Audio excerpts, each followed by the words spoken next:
Hello friends, welcome back to our YouTube channel Vidya Mahasagar. आज हम अपनी स्टेट वाइज सीरीज़ को कंटिन्यू करते हुए आपके लिए सामने नए स्टेट के बारे में लेके आ गए हैं, जो कि है तेलंगाना। तेलंगाना सबसे न्यूली फॉर्म्ड स्टेट है इंडिया का, जो कि 2014 में बना था। तेलंगाना आंध्र प्रदेश से टूटकर एक नया राज्य का दर्जा इसे दिया गया था 2014 में, और तेलंगाना को कहा जाता है द कैपिटल ऑफ बिरयानी। जैसा कि आपने हैदराबादी बिरयानी का नाम सुना होगा, जो हैदराबादी बिरयानी है वो कैपिटल ऑफ तेलंगाना यानी कि हैदराबाद के नेम के ऊपर लिया गया है। तो बढ़ते हैं आज की वीडियो के ऊपर, तेलंगाना के बारे में कुछ इंपॉर्टेंट, इंटरेस्टिंग और एजुकेशनल फैक्ट्स की ओर जानते हैं। तो चलिए करते हैं आज की वीडियो की शुरुआत।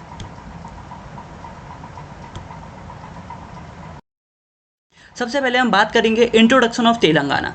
इंट्रोडक्शन ऑफ तेलंगाना में सबसे पहले हम बात करते हैं कि तेलंगाना बना कब था। जैसा कि मैंने आपको बताया कि तेलंगाना सबसे न्यूली बिल्ट स्टेट है, जिसे 2 जून 2014 को एक स्टेट का एक पूर्ण राज्य का दर्जा दिया गया था, जो कि आंध्र प्रदेश से अलग होकर बना था। 2 जून 2014 को ये बना था।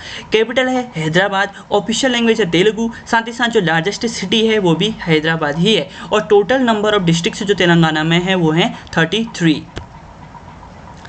अब बात करें तेलंगाना की। तेलंगाना को आप देख सकते हैं एक ये ईस्ट और साउथ के बीच में एक स्टेट पड़ता है, जिसे आप कह सकते हो कि साउथ ईस्ट स्टेट भी कह सकते हो, एक सेंट्रल स्टेट भी कह सकते हो। ओवरऑल इंडिया के लगभग बीच में है, तो आप इसे एक साउथ ईस्टर्न स्टेट भी कह सकते हो और एक सेंट्रल स्टेट भी कह सकते हो तेलंगाना। और आप देख सकते हैं कि हमारे प्यारे भारत के मैप में बिल्कुल यहाँ पर जो ब्लू कलर्ड स्लाइट, इस ब्लू कलर के मैप में जो है कलर में जो दिया गया है वो है तेलंगाना का मैप, जिसकी कैपिटल है हैदराबाद। और आप देख सकते हैं कि टोटल 33 डिस्ट्रिक्ट्स हैं तेलंगाना में। तो टोटल 33 डिस्ट्रिक्ट्स कौन कौन से डिस्ट्रिक्ट कहाँ पर हैं आप यहाँ पर देख सकते हैं on the district map of Telangana. अब बात करते हैं एरिया एंड पॉपुलेशन के। तो टोटल एरिया है तेलंगाना का 1,12,077 स्क्वायर किलोमीटर। ये है टोटल एरिया यानी कि क्षेत्रफल। फिर आती है एरिया वाइज रैंक, यानी कि ऑल ओवर इंडिया में 11वें नंबर पे लार्जेस्ट स्टेट है इंडिया का है। फिर आती है टोटल पॉपुलेशन की 3,50,03,674 पॉपुलेशन है यहाँ की, अकॉर्डिंग टू 2011 सेंसस। 2011 में जो जनगणना हुई थी उसके अकॉर्डिंग की जो ये पॉपुलेशन है। पॉपुलेशन वाइज रैंक जो है वो है 12th all over India. Population density है 307 पर किलोमीटर स्क्वायर, यानी कि हर किलोमीटर स्क्वायर में कितने लोग रहते हैं उसे हम कहते हैं पॉपुलेशन डेंसिटी। तो तेलंगाना के अंदर हर किलोमीटर स्क्वायर में 307 लोग रहते हैं। अब बात करते हैं रिलीजन की। रिलीजन के साथ साथ लैंग्वेजेस की। तो जो लैंग्वेजेस बोली जाती हैं सबसे ज़्यादा वो तेलुगु बोली जाती है। तेलुगु यहाँ की ऑफिशियल लैंग्वेज भी है। तेलुगु 75.44% बोली जाती है। साथ ही साथ उर्दू 12.16% बोली जाती है। मराठी 1.77%। लंबाडी लैंग्वेज जो 5.76% बोली जाती है। हिंदी बोली जाती है 1.62%। अदर लैंग्वेजेस बोली जाती हैं 3.2%। ओके। और जो रिलीजन है तेलंगाना में वो सबसे ज़्यादा हिंदुज़्म को फॉलो किया जाता है 85% लोगों के द्वारा, इस्लाम को 12% लोगों के द्वारा, क्रिश्चियनिटी को 1.3 और अदर रिलीजन्स को 0.9% लोगों के द्वारा फॉलो किया जाता है। अब बात करते हैं सेक्स रेशियो की। यानी कि सेक्स रेशियो होता है कि किसी भी स्टेट, किसी भी रीजन या फिर किसी भी कंट्री में पर 1000 मेल्स में कितनी फीमेल्स प्रेजेंट हैं उस एरिया में या फिर उस स्टेट में, उसे हम कहते हैं सेक्स रेशियो। तो टोटल 932 फीमेल्स प्रेजेंट हैं out of total 1000 males in Telangana state. साथ ही साथ लिटरेसी की बात करी जाए तो टोटल लिटरेसी है 72.8%, यानी कि ये वो लिटरेसी होती है एवरेज लिटरेसी, यानी कि मेल्स और फीमेल्स की जो एवरेज लिटरेसी होती है उसे हम लिटरेसी ऑफ द स्टेट कहते हैं, वो है 72.8%। अब बात करें तेलंगाना लेजिस्लेटिव असेंबली की। तो तेलंगाना लेजिस्लेटिव असेंबली जहां से चीफ मिनिस्टर को चुना जाता है यानी कि इलेक्ट किया जाता है, वो है टोटल 119 सीट्स में से गवर्नमेंट जो बनाई गई है वो 103 सीट्स के गवर्नमेंट बनाई गई है टीआरएस पार्टी के द्वारा। और अपोजिशन जो टीम है उसमें AIMIM के पास 7 सीट्स हैं, INC के पास 6 सीट्स हैं और बीजेपी के पास 3 सीट्स हैं। और जो टाइप जो है इसका, ये लोअर हाउस है तेलंगाना लेजिस्लेचर का, क्योंकि यहाँ का जो अपर हाउस है वो है तेलंगाना लेजिस्लेटिव काउंसिल। और टर्म जो होती है वो यहाँ की 5 साल, हर 5 साल में नई चीफ मिनिस्टर का चुनाव किया जाता है। और इसे 2 जून 2014 को चुना गया था, क्योंकि उसी दिन तेलंगाना स्टेट बना था।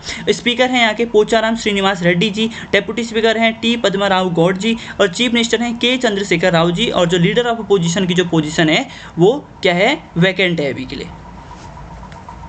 अब बात करते हैं तेलंगाना लेजिस्लेटिव काउंसिल के द्वारा। ये जो काउंसिल होता है ये एक अपर हाउस होता है, जिस तरह से राज्यसभा होता है उसी तरीके से ये भी एक हाउस होता है। सिर्फ ऑल ओवर इंडिया में सिर्फ 6 स्टेट्स ऐसे हैं जिनमें ये देखा जाता है। वो हैं बिहार, उत्तर प्रदेश, महाराष्ट्र, तेलंगाना, आंध्र प्रदेश और कर्नाटका। ये सिर्फ 6 स्टेट हैं जहाँ पर लेजिस्लेटिव काउंसिल देखा जाता है लेजिस्लेटिव असेंबली के साथ। अब टोटल 40 सीट्स हैं तेलंगाना में लेजिस्लेटिव असेंबली में, और जो गवर्नमेंट है वो है टोटल 34 सीट्स के साथ यहाँ पर है, जो मेजोरिटी पार्टी है, और वैकेंट 1 सीट है, 5 सीट्स अदर्स के पास है। जो यहाँ 6 साल में, हर साल 6 साल में चुनाव होते हैं। इधर 2 जून को भी ये भी फॉर्म किया था क्योंकि तब ही तेलंगाना स्टेट बना था। चेयरमैन है यहाँ के गुठा सुखेंदर रेड्डी जी, और डेप्यूटी चेयरमैन की जो सीट है वो खाली है। चीफ मिनिस्टर जो हैं वो हैं के चंद्रशेखर राव जी, और जो लीडर ऑफ द अपोजिशन है वो यहाँ पर वैकेंट है। बात करते हैं चीफ मिनिस्टर की। जो पहले चुनाव हुए थे 2014 में, तब से अभी तक के जो प्रेजेंट और फर्स्ट चीफ मिनिस्टर हैं तेलंगाना के, वो के चंद्रशेखर राव जी ही हैं, जिन्हें आप यहाँ पर देख सकते हैं। बात करते हैं गवर्नर्स की। जब तेलंगाना एक स्टेट बना था तो वहाँ के गवर्नर थे ESL नरसिम्हन जी, और जो प्रेजेंट चीफ गवर्नर हैं वहाँ की तेलंगाना की वो हैं तमिलिसई सुंदरराजन जी। बात करते हैं टोटल लोकसभा सीट्स की। लोकसभा सीट्स आपको पता है लोकसभा में अप्रॉक्स टोटल 545 सीट्स होती हैं। उनमें से जो हम अपने क्या चुनते हैं, हम अपने प्रधानमंत्री जी को चुनते हैं। जिस पॉलिटिकल पार्टी का सबसे ज़्यादा मेजोरिटी सीट्स होती हैं उसी पॉलिटिकल पार्टी से चुना जाता है रिप्रेजेंटेटिव को, जो कि प्राइम मिनिस्टर होता है ऑल ओवर हमारे इंडिया का, हमारे प्यारे देश का। तो टोटल सीट्स जो तेलंगाना में है लोकसभा सीट्स वो हैं टोटल 17 सीट्स हैं तेलंगाना में, आपको ये याद रखना है। साथ राज्यसभा की बात करते हैं। राज्यसभा में इनडायरेक्ट वोटिंग से, यानी कि इलेक्टोरल कोलाज से वोटिंग होती है और उसको चुना जाता है राज्यसभा में। तो टोटल राज्यसभा में 7 सीट्स, जो आउट ऑफ टोटल सीट्स में से 7 सीट्स जो हैं वो हैं तेलंगाना में, जिसे आप यहाँ पर देख सकते हैं कि कौन कौन से मेंबर कौन कौन सी कंस्टिट्यूएंसी से चुने गए हैं और कौन सी पॉलिटिकल पार्टी से वो बिलोंग करते हैं। अब बात करते हैं तेलंगाना हाईकोर्ट की। तेलंगाना हाईकोर्ट को 1 जनवरी 2019 को अडॉप्ट किया गया था, यानी कि बनाया गया था, और जुरिसडिक्शन है इसके सिर्फ तेलंगाना के अंदर के सारे मैटर्स को ये सॉल्व करते हैं। लोकेशन है हैदराबाद तेलंगाना में, authorized by constitution of India, Andhra Pradesh ये ऑर्गेनाइजेशन एक्ट 2014 के द्वारा भी। जज टर्म जो होती है वो 62, यानी कि 62 के बाद जजेस को रिटायर किया जाता है। टोटल परमानेंट जजेस हैं 18 और एडिशनल जजेस 6, जिसके साथ टोटल स्ट्रेंथ ऑफ जजेस हो जाती है वो यहाँ बन जाती है 24। और जो चीफ जस्टिस हैं वो हैं करंट चीफ जस्टिस हैं सतीश चंद्र शर्मा जी, और सिंस 11 अक्टूबर 2021 को ये अपॉइंट किए गए थे।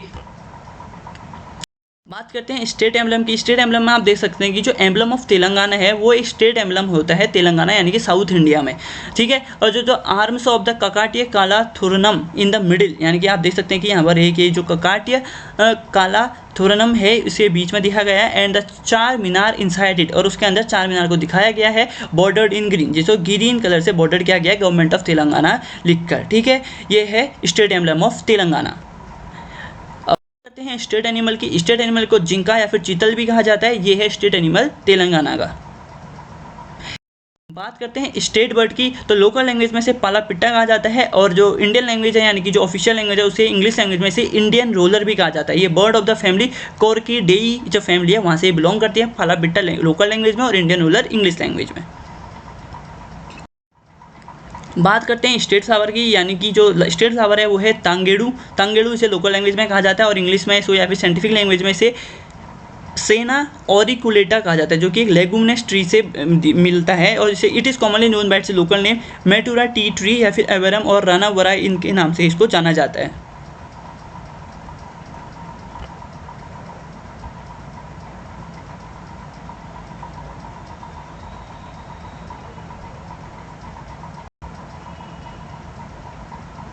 फिर आता है स्टेट ट्री। स्टेट ट्री है आपका जम्मी चेतू, जिसे भी लोकल लैंग्वेज में कहा जाता है जम्मी चेतू, और इसको जो लैंग्वेज है उसे गाफ कहा जाता है, या कि प्रोसोपिस सिनेरिया भी कहा जाता है इसे, जो कि एक फ्लावरिंग ट्री है पी फैमिली का। बात करते हैं नेशनल पार्क से, तो टोटल नेशनल पार्क हैं तेलंगाना के अंदर 3, जिनमें से जो ओल्डेस्ट हैं तीनों ओल्डेस्ट ही हैं, तीनों को 1994 में ही इस्टेब्लिश किया गया था, और जो सबसे बड़ा है वो है Mahavir Harina Vanasthali national park, 14.59 square kilometres का एरिया है। बात करें वाइल्ड लाइफ सेंचुरीज की, तो टोटल 9 वाइल्ड लाइफ सेंचुरीज हैं तेलंगाना के अंदर, जिन्हें आप यहाँ पर देख सकते हैं। अब बात करते हैं नेबरिंग स्टेट्स और कंट्रीज़ की, तो तेलंगाना के टोटल नेबरिंग स्टेट्स वो हैं, वो मैं आपको बताता हूँ। उनमें से एक है छत्तीसगढ़, दूसरा है महाराष्ट्र, तीसरा है कर्नाटका, और 4th स्टेट है आंध्र प्रदेश। तो ये 4 स्टेट जो हैं नेबरिंग स्टेट्स हैं तेलंगाना के, और तेलंगाना एक लैंडलॉक्ड स्टेट है। इसकी ना ही कोई कोस्टल बाउंड्री है और ना ही किसी इंटरनेशनल बाउंड्री के साथ इसकी लैंड बॉर्डर शेयर होती है। अब बात करते हैं फेमस प्लेसेस ऑफ तेलंगाना। उसके अंदर सबसे पहले आता है Hyderabad, the capital and the largest city of state of Telangana, ठीक है, जो कि एक पहले कैपिटल ऑफ आंध्र और जो also the capital of state of Andhra Pradesh. It till the next capital is determined, यानी कि अभी तक ये आंध्र प्रदेश की कैपिटल भी कही जाई जा सकती है। और जो फेमस प्लेसेस हैं वो यहाँ की वो देख सकते हैं आप, चार मीनार, Golconda fort, Mecca Masjid, old city, Salarjung museum, Qutb Shahi tombs, Hussain Sagar lake, Birla Mandir, Chowmahalla palace, Ramoji film city, Spanish mosque, Paigah tombs, Chilkur Balaji temple, Nehru zoological park और समीर पेट, ये सारी फेमस प्लेसेस हैं हैदराबाद के अंदर। फिर आता है वरंगल। वरंगल जो है district lies not very far from the capital city of Hyderabad, और जो लार्जेस्ट सिटीज़ इन तेलंगाना के अंदर वरंगल भी आता है। यहाँ के जो फेमस हैं वो है Warangal fort, 1000 pillar temple, Pakhal lake, Eturnagaram wild life sanctuary, Kakatiya rock garden, Kakati musical garden, Bhadrakali temple और रामाप्पा लेक यहाँ के फेमस टूरिस्ट अट्रैक्शन है। फिर बात करते हैं निज़ामाबाद की। Nizamabad located by the river Godavari, Godavari नदी के किनारे ये बसा हुआ है स्टेट ऑफ तेलंगाना में। और इसके जो फेमस हैं वो है Nizamabad fort, Ali Sagar reservoir, Pocharam wild life sanctuary और Pochampad dam, Nizam Sagar dam, Malaram forest और Kanteshwar archaeological and heritage museum भी है यहाँ, जिसे आप विजिट कर सकते हैं। बात करते हैं करीमनगर की। करीमनगर क्या है, is located by the tributary of Godavari river, यानी कि जो ट्रिब्यूटरी होगी गोदावरी रिवर की उसके किनारे ये लोकेटेड है। यहाँ के जो फेमस है वो हैं Elgandal fort, Manthani temples, Jagtial fort, Ramagiri fort, Ujjwala park, Rajiv deer park, Vemulawada और कालेश्वरम यहाँ के फेमस अट्रैक्शन है। अब बात करते हैं खम्मन की। The city name Khammam owes to the local derivation of the name of hill located in the area, यानी कि जो इस सिटी का नाम है वो यहाँ के जो पहाड़ हैं उनके नाम पे दिया गया है। और यहाँ के जो फेमस अट्रैक्शन है वो है Khammam fort, Kinnerasani wild life sanctuary, Kallur Lokaram lake, Nelakondapalli, Shri Venkateshwara Swami temple, Perantalapalli और गुंडला यहाँ के जो फेमस टूरिस्ट अट्रैक्शन है। और उसके बाद आता है Adilabad. Adilabad second largest city है तेलंगाना में, और इसे इसके हैंडीक्राफ्ट्स यानी कि हाथ से बनाए गए बहुत सारी जो कारीगरी है उनके लिए फेमस है। यहाँ के जो फेमस अट्रैक्शन है वह है Kuntala waterfalls, Kawal wild life sanctuary, Pochera waterfalls, Pranahita wild life sanctuary, Mahatma Gandhi park और बहुत सारे यहाँ फेमस है जिन्हें आप विजिट कर सकते हैं। फिर इसके बाद आता है महाबूबनगर। महाबूबनगर जो located at the distance of around 100 kilometre from the capital city of Hyderabad, ठीक है। और यहाँ के जो फेमस प्लेसेस हैं वो हैं फराबाद, पिल्लारमरी, अलमपुर, गोडवाल और मल्लिला तीर्थम। आफ्टर दिस हम बात करते हैं मेडक की। Medak is famous for its rock paintings that date back on the neolithic era. यहाँ की जो रॉक पेंटिंग्स हैं उनके लिए फेमस है ये। Medak fort, Medak cathedral, Pocharam wild life sanctuary, Edithanur cave और आर्कियोलॉजिकल म्यूजियम के लिए फेमस है। अब बात करते हैं नालकोंडा की। नालगोंडा जो है एक सिटी है located between two hills and is known for its various hill forts. Hill forts के लिए फेमस है, जिनमें से जो फेमस हिल फोर्ट हैं वो हैं Devarakonda fort, Bhongir fort, Rachakonda fort, Mellacheruvu, Pillalamarri, Nagarjuna Sagar dam, Ethipothala waterfalls और कोलन्नुपक्का, ठीक है। तो ये सारे फेमस टूरिस्ट अट्रैक्शन हैं नालगोंडा में। उसके बाद बात करते हैं some famous festivals of Telangana. उनमें से कुछ फेमस फेस्टिवल्स हैं वो हैं समाका सारानामा जतारा। ये एक फेस्टिवल है जिसे जतारा फेयर भी कहा जाता है और सेकंड लार्जेस्ट फेयर है इंडिया में आफ्टर कुंभ मेला। और यह हेल्ड एवरी 2 ईयर्स, यानी कि हर 2 साल में इसे सेलिब्रेट किया जाता है। At a remote village called Medaram in the Eturnagaram wild life sanctuary में से सेलिब्रेट किया जाता है। बात करते हैं Bathukamma. Bathukamma festival indicates the beginning of Sharad और शरद ऋतु। शरद ऋतु का शुरुआत के टाइम पे से मनाया जाता है। Is celebrated by Hindu women in the month of September और October just before Dussehra. Dussehra से पहले इसे ऑब्जर्व किया जाता है। अब बात करते हैं बोनालू फेस्टिवल की। तो बोनालू फेस्टिवल है गॉडेस महाकाली के लिए एक त्यौहार होता है जिसमें महाकाली की पूजा की जाती है। बोनम मीन्स भोजनम और a meal in Telugu and offering to the mother goddess, ठीक है। बात करते हैं फेमस फूड्स की तेलंगाना की। उनमें से आता है सर्वा पिंडी, स्टेपल फूड ऑफ तेलंगाना। फिर आता है मल्ली डल्लू जो कि एक स्वीट डिश लगती है। और है फिर आता है सकिनालू और गरीजालू, साथ ही साथ पच्ची पुलुसु और गोली चीना ममसम। फिर आता है हैदराबादी बिरयानी जो कि बिरयानी कैपिटल ऑफ बिरयानी भी कहा जाता है तेलंगाना में। तो Hyderabadi biryani all over India या फिर ऑल ओवर वर्ल्ड कह सकते हैं फेमस है। फिर आता है चेगुडिलू, साथ ही साथ पोलेलू और कुबानी का मीठा। ये सारे फेमस फूड्स हैं तेलंगाना के। तो दोस्तों आज की इस वीडियो में यही सारे इंपॉर्टेंट फैक्ट्स थे, इंटरेस्टिंग फैक्ट्स थे और कुछ मज़ेदार और डिशेज़ भी थी, कुछ मज़ेदार प्लेसेस भी थी जिन्हें आप विजिट कर सकते हैं और कुछ फेमस फेस्टिवल्स थे जो कि सेलिब्रेट किए जाते हैं तेलंगाना के अंदर। बहुत सारी हमने इन्फॉर्मेशन बातें भी करी, कुछ इंटरेस्टिंग बातें भी करी और कुछ अट्रैक्शन की बातें भी करी कि जब आप वहाँ जाएँ तो कौन सी जगहों को आप विजिट कर सकते हैं। तो मैं उम्मीद करता हूँ कि आपको ये वीडियो पसंद आई होगी। अगर वीडियो पसंद आई है तो प्लीज़ अपने दोस्तों के साथ शेयर कीजिए, अपने घर वालों के साथ शेयर कीजिए। ओके, तो अगर आप इसको जितना शेयर करेंगे तो हमें भी मोटिवेट होगा ताकि हम भी आपके लिए अच्छे से अच्छी वीडियो बना के लेके आएँ। ठीक है, तो आप इस वीडियो को जितना ज़्यादा हो सकता है उतना शेयर कीजिए अपने दोस्तों और फैमिली मेंबर्स के साथ। लाइक करें, शेयर करें, कमेंट करके जरूर बताएं कि वीडियो कैसी लगी। तब तक के लिए मिलते हैं आपसे अगली वीडियो में। Thanks for watching, take care, Jai Hind, जय भारत।